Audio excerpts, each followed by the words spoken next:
meron na tayong bias na nga na hindi na tayo masyadong nagre-research. Although, katulad mo rin, sabi mo nga at nakikwento ko na rin naman dati. Meron ako dati, nakikita ko si Bener, nadadagdagan yung tato. Nag-research ako on my own, sabi ko. Pinapayagan to. Nag-research ako, walang bawal eh.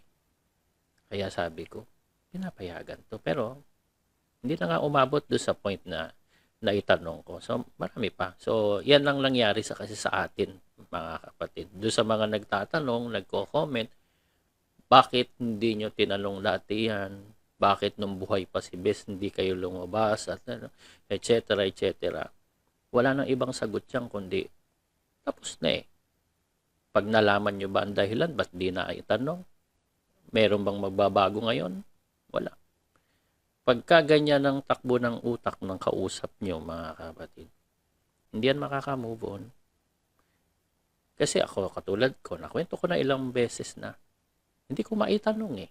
Kasi pag meron kaming, may oras ako kay Bes, after na masabi ko sa kanya yung gusto ko sabihin, napipigilan na ako eh.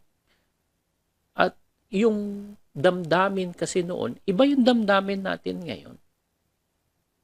Dahil meron kang parang iniisip mo, baka sabihin, meron akong laban, o meron na, mga ganon. Kaya, hindi relevant para itanong pa ngayon na bakit di natanong yan. Ang simple na sagot niyan, hindi na itanong nun eh. Yan po yung bautismo noong 2003, mga kapatid. Dumating kasi si Bes dito sa Amerika, 2006, kung di ako nagkakamali. Nung dumating siya, doon niya sinabi sa mga kapatid dito na, umalis na kayo sa mga bahay-bahay. Kailangan lumabas na kayo sa commercial place para lumago. Which is okay naman, nagkatotoo naman. Inalis na sa mga bahay-bahay yung mga pagkakatipon. Nagrent na kami ng mga commercial place. Yun. The rest was history. Naiwan dito si Brad Daniel tsaka si Brad Josel.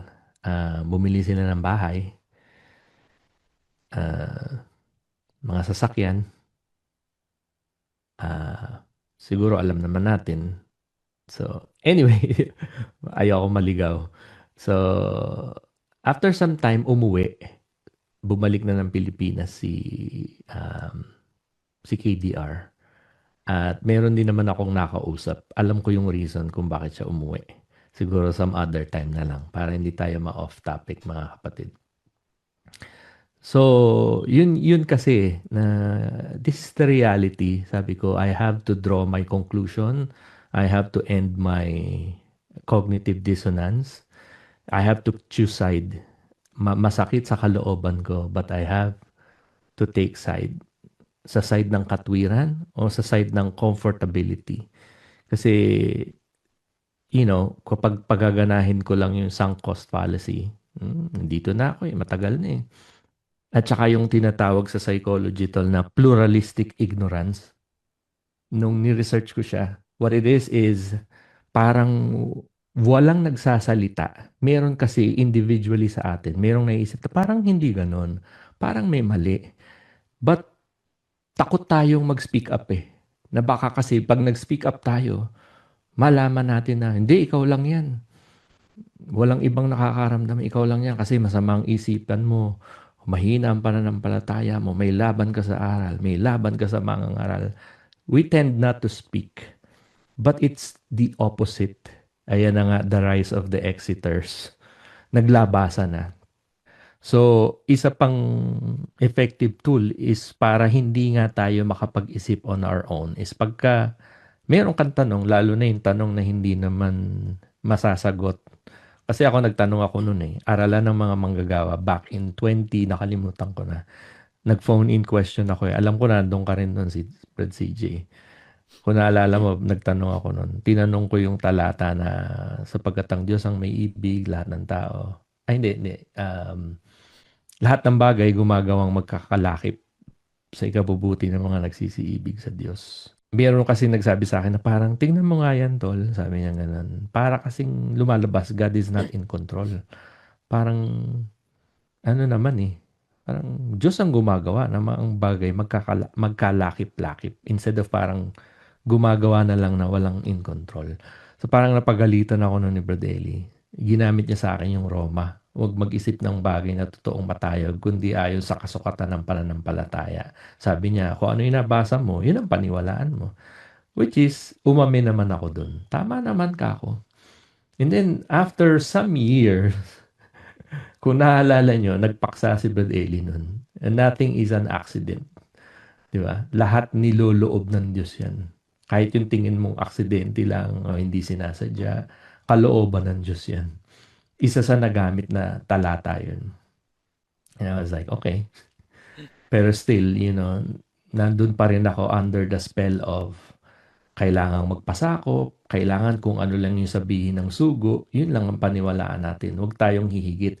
Later on, nung ang medyo nagkikick in na yung sabihin natin yung sigurong pagkaunawang mula sa Diyos, tumututol na yung kalooban ko. One time, very recently, few months ago, tinexto ni DSR yung about yung war nga between mga lumabas at saka mga nananatili. Henesis 1, sabi niya gano'n. Simulan nyo sa 1:1 hanggang 31 na yung at nakita ng Diyos ang lahat ng kanyang nilikha. Narito, napakabuti. Sabi niya, bawat isa sa 1:1, magbigay kayo ng 50 diwa na pwede nyong ma-extract na karunungan. Sa 1:2, ganun din, 50. O di ilan yan mga kapatid? 31 times 50. Do the math. Hindi ako magaling sa math. So habang gumagawa ng lumpia si Brad Eli doon, kami naman, sulat kami ng sulat. Ganon. Ang outline po kasi back in the time na te-texto pa ang mga manggagawa, marami kang pwedeng i-extract doon sa talata. Ang tawag namin doon, apuntes. Dapat palabasin mo kung ano yung nilagay ni Bess doon sa outline, palabasin mo yun. Kamukha din nung sinasabi ko po dito, Tol, na ang nakalagay doon, sapagkat ang hindi laban sa atin ay sumasa atin kahit hindi pa natin kasama. Kasi yun ang sumbong ng mga alagad eh. Sinaway namin siya sapagkat siya hindi natin kasama. Kumbaga, wala man dun sa talata, mga kapatid, yun yung espiritu ng diwa na sinasabi ni Kristo. Hayaan nyo siya sapagkat sino mang hindi laban sa atin, sumasa atin. That is the very strong counter sagot sa mga paratang nila na lahat ng lumabas, laban sa Diyos at laban sa aral at laban sa mga ngaral. No. Hindi kami laban sa aral dahil ang aral, ang tunay na aral na mula sa Diyos. Never naming lalabanan yan. Kaming mga lumabas, hindi kami laban sa true and undefiled word ng Diyos. Hindi rin kami laban sa mga ngaral. Ang kinikilala naming iisang pastor na nakasulat sa Juan na ang ating Panginoong Hesus, hindi kami laban dyan. Pero laban kami sa sino mang taong gagamitin ng salita ng Diyos for his own private, capricious, and tawag kasi dyan capricious and arbitrary.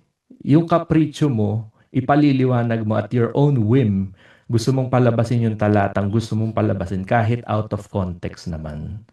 Yun ang hindi namin matatanggap. It's very hard for me, mga kapatid, kasi malapit ako sa kanya. Yun yung isang bagay na nagpahirap sa akin para harapin yung katotohanan. Nung pumunta ako dito, nung September 2000, siya rin yung nagsabi. Sabi niya, ididestino kita doon ha. Sabi niya, mag-iingat ka doon. Sabi niya, matataas ang ihi ng mga kapatid doon. Those were his very words. Hindi ko makakalimutan yun. Kaya pagdating ko dito, ang destino noon si Sluming Gordon, yung kamanggagawa ni Brad Eli back in the time ng kapatid na Perez. Tsaka may isang manggagawa si Brad June Romasanta na napatigil. So at that point, dalawa kaming dumidestino dito. Wala pa pong lokal noon, mga kapatid. Ang known location lang ng mga kapatid is San Francisco, LA, and San Diego. Ngayon, kung meron man sa iba, hindi namin alam yun. Later on, as we congregate, na-discover na lang yun. And then 2003, 2000, yeah, no, 2003? Yeah, 2003, naganap yung unang bautismo dito sa pangunguna ni Sis. Pwede mo pakita yung photo, Brad Jericho. Sa pangunguna ni Sis Ruth Soriano dahil maraming gustong magpabautismo. So that time, dumating naman yung isang kamanggagawa, si Brad Ray Kagiwa. Tinawag kami ni Sis Ruth sa isang kwarto. Sabi ni Brad Eli, magbautismo ka raw. Talagang sa pagkakatayo ko, napaupo ako. Sabi ko, naku, hindi pa ako pwede. Kako, ati Ruth.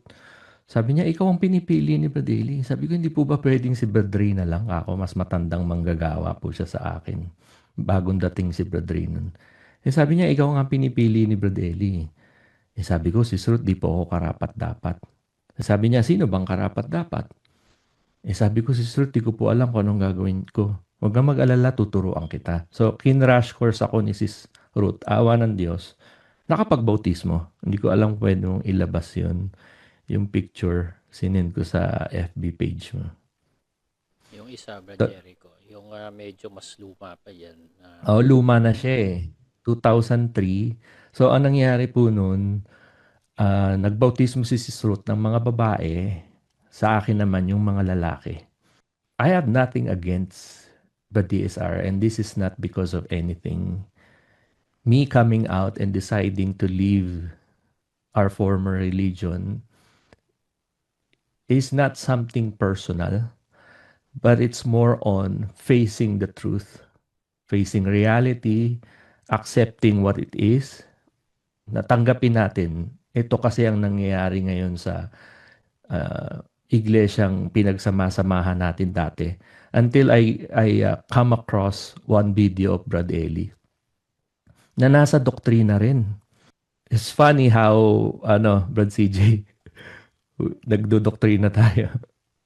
We boast na, lagi tayong nakakarinig ng doktrina, pero in reality, ngayon lang ako admittedly na parang passive listening lang pala yung ginagawa natin. We thought we actively listen, pero in reality, hindi pala. Just because meron na nga kasi tayong bias towards our belief. Correct. Ganun ang Doon sa video na yun, natin Tol, nun, meron na tayong bias na nga na hindi na tayo masyadong nagre-research. Although, tulad mo rin, sabi mo nga, at nakikwento ko na rin naman dati. Meron ako dati, nakikita ko si Bener, nadadagdagan yung tato. Nag-research ako on my own, sabi ko. Pinapayagan to. Nag-research ako, walang bawal eh. Kaya sabi ko, pinapayagan to. Pero, hindi na nga umabot do sa point na naitanong ko. So, marami pa. So, yan lang nangyari kasi sa atin, mga kapatid. Do sa mga nagtatanong, nagko-comment, bakit hindi nyo tinanong dati yan? Bakit nung buhay pa si Bes, hindi kayo lumabas? At et cetera, et cetera. Wala nang ibang sagot yan, kundi tapos na eh. Pag nalaman nyo ba ang dahilan, ba't di na itanong? Meron bang magbabago ngayon? Wala. Pagka ganyan ang takbo ng utak ng kausap nyo, mga kapatid, hindi yan makaka-move on. Kasi ako, katulad ko, nakwento ko na ilang beses na, hindi ko maitanong eh. Kasi pag meron kaming, may oras ako kay Bes, after na masabi ko sa kanya yung gusto ko sabihin, napipigilan na ako eh. At yung damdamin kasi noon, iba yung damdamin natin ngayon. Dahil meron kang parang iniisip mo, baka sabihin, meron akong laban, o meron na, mga ganun. Kaya, hindi relevant para itanong pa ngayon na bakit di natanong yan. Ang simple na sagot niyan, hindi na itanong.